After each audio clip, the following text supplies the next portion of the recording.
तो छत्तीसगढ़ में इस साल के अंत में नगरीय निकाय चुनाव होने हैं। राज्य सरकार ने इसके लिए परिसीमन की प्रक्रिया शुरू कर दी है। लेकिन अब अपने पक्ष में परिसीमन के दावों के साथ साथ कांग्रेस और बीजेपी एक बार फिर आमने सामने है। आखिर निकाय चुनाव से पहले परिसीमन को लेकर यह बवाल क्यों मचा है और इस परिसीमन से किसे फायदा किसे नुकसान होगा, देखिए इस रिपोर्ट में।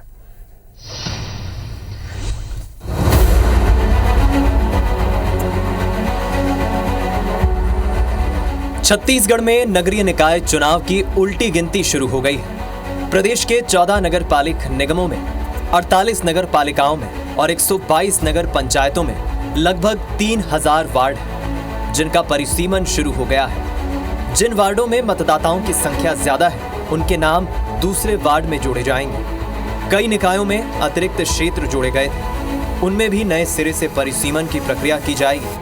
इसके पीछे शासन की मंशा है कि एक निकाय क्षेत्र के सभी वार्डों में जनसंख्या एक जैसी हो। प्रदेश के 10 नगर निगमों सहित अधिकांश नगरीय निकायों में इस साल के अंत में चुनाव होंगे। कुछ निकायों में 2025 में चुनाव होगा।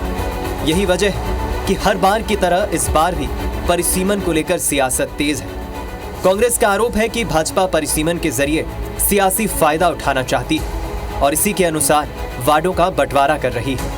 कांग्रेस ने परिसीमन पर दावा आपत्ति के लिए सभी निकायों में जांच समिति तक गठित कर दी। दूसरी ओर बीजेपी का दावा है कि यह काम तो कांग्रेस ने किया था। बीजेपी के शासन में तो सभी काम प्रक्रिया के तहत ही किया जा रहा है।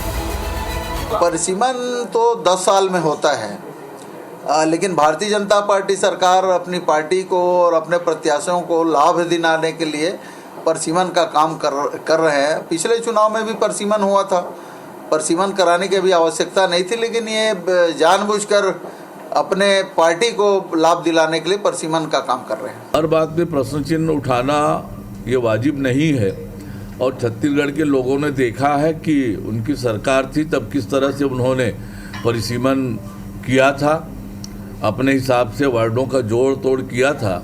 लेकिन हम नियमानुसार परिसीमन कर रहे हैं। जो भी आपत्ति दावा आएगी सब पर विचार करके वार्डों का परिसीमन किया जाएगा। छत्तीसगढ़ में निकाय चुनाव चाहे प्रत्यक्ष प्रणाली से हो या अप्रत्यक्ष प्रणाली से, परिसीमन पर इसका असर पड़ना तय है। यही वजह है कि इसकी प्रक्रिया शुरू होते ही सियासत तेज हो गई।